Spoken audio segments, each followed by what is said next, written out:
继续来看这件今年的6月14发生伫台南柳营的练歌场，48岁凶手因为甲台南市刑警大队的警察组老三营有扣押，两个人咧谈判时阵，凶手牙枪甲这位警察组弹死。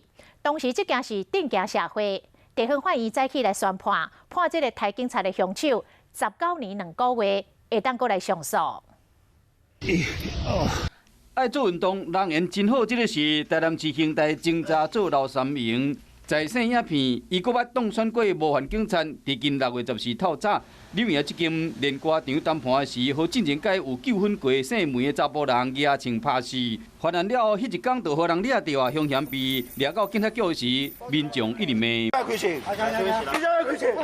优秀员警拄着不幸，台南市长黄伟天嘛真关心这个案件。姓梅的凶嫌被依照杀人、枪炮等的罪名起诉。台南地方法院宣判，总共判19年2个月，会使上诉。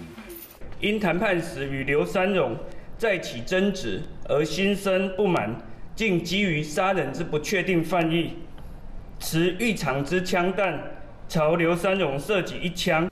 合议庭认为讲，被告进前已经有2摆枪炮前科，依然搁要请持有，严重危害社会治安。明知被害人是员警，搁诈请赴用，各界法纪拢无放在眼内，更加造成被害人家属难以抹灭的伤痛。